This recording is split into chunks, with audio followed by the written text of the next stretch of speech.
This is All India Radio. In the program Spotlight now, we bring you a discussion on budget expectations for health, education and social sectors.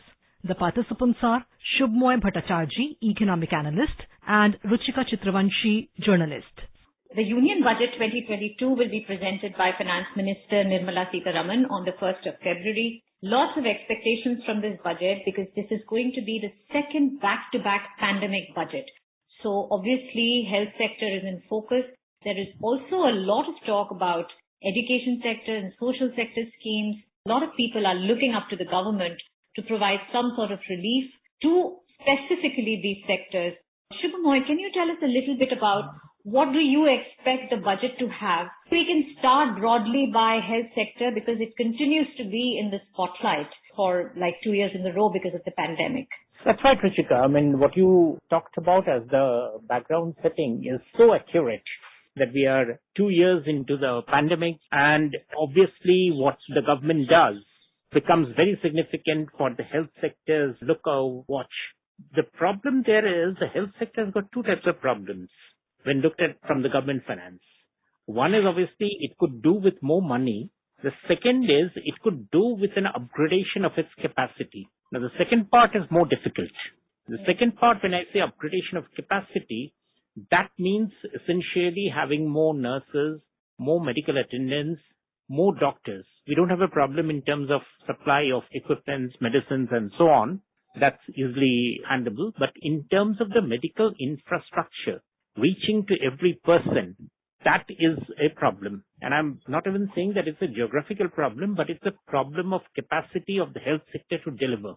So while it has done wonderfully well in terms of injection capacity, it's reaching out to 165 crore people. That's much more than any other country has done. But that is a war-like situation. That is not the normal response of the health sector to daily requirements of the people to keep themselves healthy. Now, when we talk about that capacity issue, the problem that comes along is that the government has very limited ability to deliver there. Why? Because these capacity additions do not change budget to budget.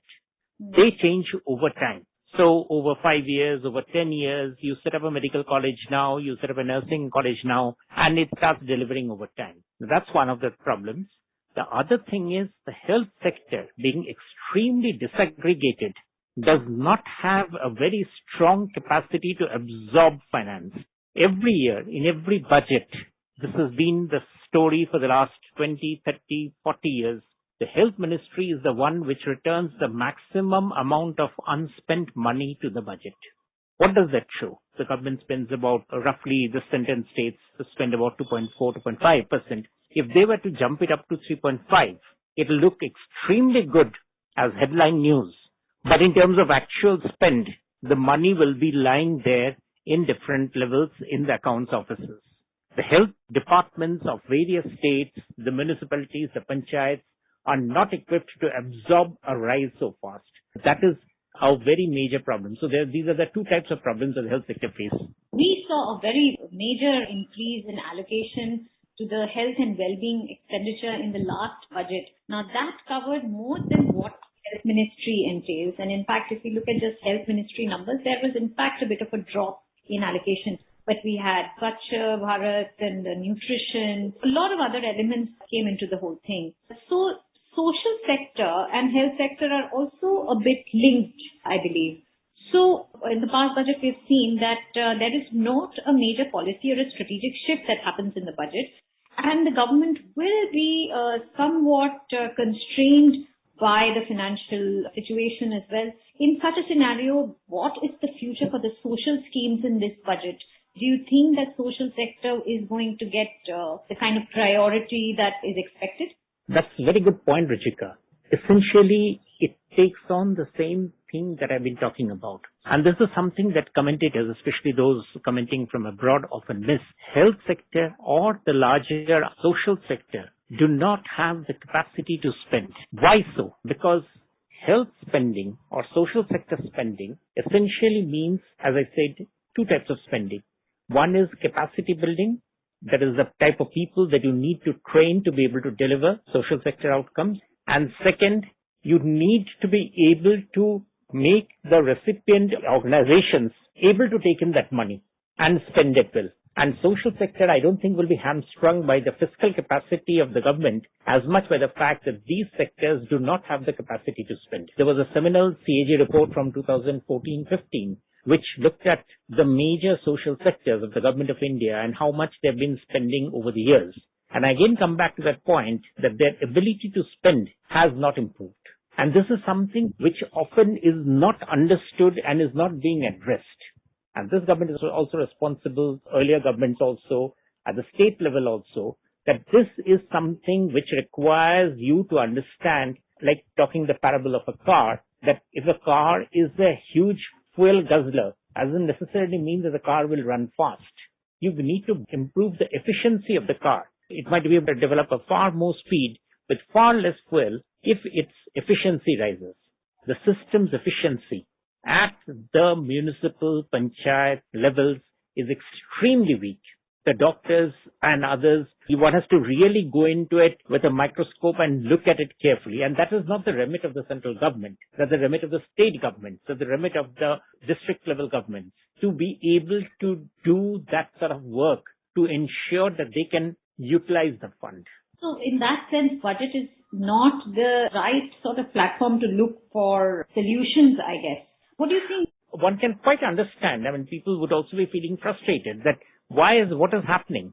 But again, coming back to that original building block problem, we have developed, and this is a problem of the Indian governance model, that over the years we have developed lots of our capacity in building infrastructure, which is hard infrastructure. So we are good in building a power plant. We are good in building a road. We are good in building an airport.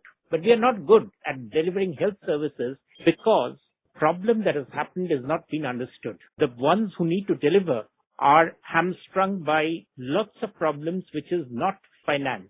Yet, when the central government looks at something, it obviously will be looking at it through the prism of finance. Because that's what the central government would be doing. That should the central government raise the amount of money to be spent on the healthcare sector. And unfortunately, many of the health experts often miss this challenge. They think that raising the money that is to be spent for the health sector will actually solve the problem.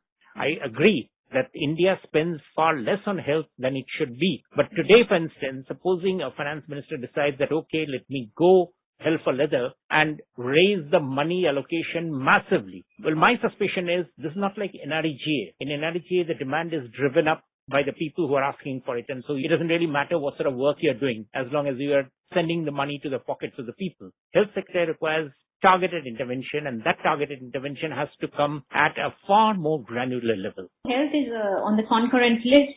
So there's also this whole back and forth that happens between center and states on where does the buck really stop. Education is also something that we have seen suffering a lot as schools are still shut, and the whole access to education during COVID-19 and the whole Digital India e-learning program has been one focus as well. Now, the implementation of national education policy was impacted by the pandemic. And what do you think can the center do in this budget for the education sector? Education can actually do with a bit of centralized guidance. I would suggest that compared to health, which requires a decentralized approach, education can actually do with a centralized approach. For instance, we have this problem that many of the industry leaders talk about, that we have this huge cohort of engineers or other technical graduates coming out from different places, but with extremely varied level of competencies. Now that just shows that the regulatory system for these systems of training the people from the higher education system is not up to the mark. It should be uniform. Now what will need, whether it should be the states, but the point is definitely that the cohort of education, the educational outcomes, is extremely varied. So you have got extremely good universities and you've got extremely dismal universities. Now that's at the level of higher education. Ditto for the school level. We have a central system of education, which is a CBSC system. But we have also got in every state almost sometimes up to 5, 6 or even 7 boards. So it is absolutely no-brainer that a poor child will possibly be ending up with the worst possible boards. Now, is it possible to actually create a system where the poor child is pushed to the strongest board? Because already the child is suffering from so many handicaps. let's try to reduce that option by ensuring that those children get into the best board and the other children can then, by market principles or others, can select whatever. These are some things which every state can do, and these are very strong policy interventions. And I think a lot of imaginative answers can be created in the budget, certainly in terms of policy frameworks, addressing the challenge and bringing the states and the center together to address these challenges, I think definitely possible. Overall, what color are you expecting this budget to be, in the sense that we're talking of social sector, health, education? These are very important pillars of any democracy, and there is a lot of talk that happens from the government. But do you think there is enough bandwidth for the budget to really do much for these sectors? And what would you suggest if you were advising the FM? What view would you give on how she should look at these issues? One of the good things that has happened over the last few years, and that I think is a very, very wonderful thing, is that outcome budget. And the outcome budget has become more granular. I mean, the successive governments have been talking about outcome budgets, but the latest outcome budgets, where actually the government analyzes to what extent and to how well the money that was given was used in different heads, and not just the big heads, but in terms of the micro heads, the minor heads. That is a useful thing.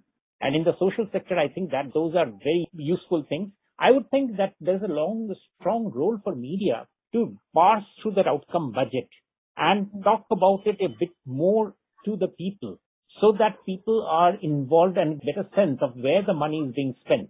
We often have a habit of saying nothing is being done or everything is being done, depending on which side of the political equation one is in. Well, I would say that going through that sort of a document gives a much more feet on the ground sense of where exactly each rupee has been spent and how well it has been spent. So then the finance minister, to answer your question, is forced to ensure that those documents are prepared carefully, answers are given for the type of questions that you're raising, and accountability is sought, because these sectors need accountability by huge margins. That accountability is not coming. I mean, it's easy to see a power plant has not been built or a road has not been built, but the outcome of a bad educational outcome, a school where teachers are not adequately there, they're not taking classes, these sort of things require an outcome framework which needs to be set regularly rather than just sporadic pilot studies here and there. So I would say that that is one very important thing, that the budget has that instrument, the outcome budget, to be able to show to the world that what has been the impact of the government money that has been spent. Also, the education and the health ministries need to be able to take that agenda forward and to show that what has been the type of spending that they're doing. Like as we talked about, that there's a lot of digital teaching that's happening. Well, fine, I suppose digital teaching will be here to stay. We don't know how long this particular pandemic will last, or if there would be others and all that. In that case, what is the thought frame that is being worked out for that digital study? Are the standards of operating procedure, of operating systems being harmonized, bandwidths being talked about, students' access to those are being systematized? So a lot of these things can actually be brought together. You would know in G20 this year, the health minister's outcome has actually been connected with the finance minister's outcome. The G20 has done that. Now at a global level, we have also signed on to that thing. It is very necessary at a national level, we also accept that a similar sort of a connectivity, health and finance ministries, is ensured. That is what will give us the advantage of a healthy nation, an educated nation coming up. That's a very good suggestion. And that is something that maybe the government would also think of linking health and finance ministry outcomes. And hopefully the budget will show some good positive direction for these sectors and their future in a post-pandemic world. Thank you so much, Shubhamoy Bhattacharjee, for joining us today for the show. You were listening to a discussion on budget expectations for health, education and social sectors. The participants were Shubhamoy Bhattacharjee, economic analyst, and Ruchika Chitravanshi, journalist. The program was produced and presented by the News Services Division of All India Radio. You can listen to it on our mobile app, News on AIR. The program is also available on our YouTube channel, News on AIR Official. You may email your opinion about this program at airnsttalks@gmail.com.